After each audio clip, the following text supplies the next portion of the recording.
Ekitalo kigudde ku kyalo Wantoni mu kibuga Mukono, maama w'abaana akedde okufumba Idi ku Maliiri ng'obudde tebunnakya bw'aziiridde mu nnyumba n'abaana be 5. Ebyembi ababiri ku baana bafudde nga kye bajje batuusibwe mu ddwaliro lya Mukono General Hospital, so nga bo abasigaddewo be batuusirizaayo nga tebamanyi biri ku nsi.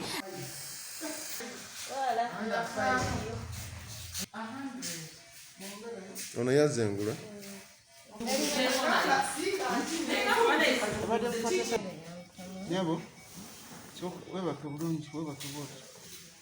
abagenzi kuliko Latifu Malagala w'emyaka 4 ne Rama Mutagaya w'emyaka 2.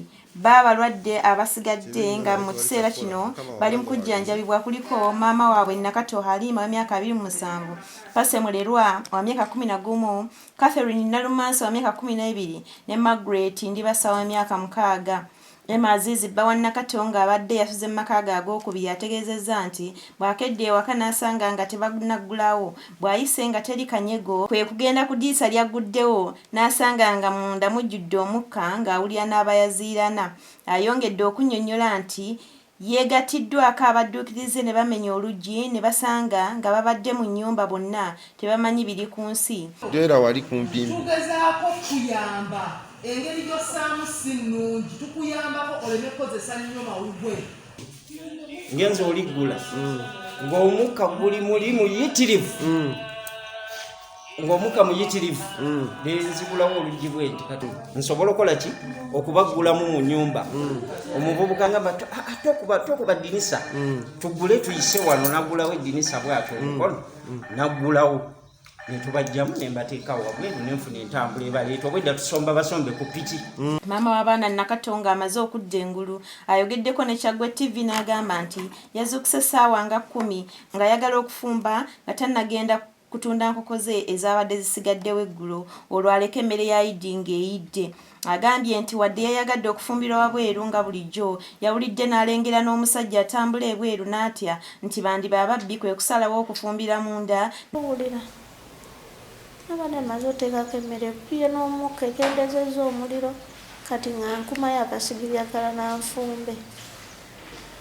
Nagenza olaba ng'amagulu gantema muno, amagulu nga gatema, omutwe nga gunyuma nnyo, emikono n'engigwamu amaanyi n'entuuyana muno n'entandika okunafuwa n'ensikayo omusaalo ngamba kaneewunzikemuuko neewunzikamu nengamba kiki ekintuuseeko nensoma edduwa alihamudu mwenda awo nenzikakkanamuuko abadde naakakakkana omwana n'atandika ku buliri okukaaba namaani n'akaaba nnyonnyonnyonnyo nemugendayo nemukwata wawuna badde era nzize nga ntegeeramu nga ntegere ziri 11:00 ay'okumakya. Abatuuze abalala nabo batubuulidde ebyabaddewo okutuuka mu ddwaliro bano gye tubasanze. Ekitukubye ekikwe ku makya ennyo okuwulira nti baziiridde mu nju abantu 6, 2 bafiiriddewo. Wabaddewo nti omusajja wabweru weyeekengedde kwe kusala bwafumbire mu nnyumba kati nga kyayekandoozo yabadde mutemu ng'ayagala kumulinda oba kumuggyako ssente za nkoko kuba yabadde yasuubudde enkoko ze nga ayagala zitunda ku Idi kati nejjo yabadde atunzeeko. Ngenza okutuuka wano nga bagamba essigiri ebaddeko mmere eyiye eya Idi. Ffenna tubadde mu tulo naye zibadde ziwera essaawa nga 11:30 nempulya ng'abaana bakaaba. Kwe kuyimuka nenkwata essimu nenkubira munnange, essimu tagikwata.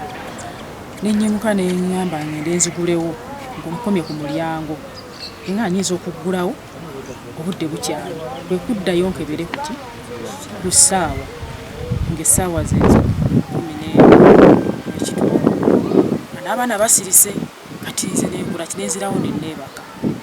Ne ssentebe w'ekyalo Ssaalongo Moses Nnyombi naye atunnyonnyodde nti abantu abafa olw'ekiziyiro mu mayumba beeyongedde n'alabula abantu okukomya okufumbira mu mayumba. Balina amasigiri kirungi okufumbira ebweru kati kasigiri mu mizigo gyaffe gino kubanga giba mifunda ebisinga sigiri eno yandibadde ng'ebweru n'ofumbira awatali tekiziyiro.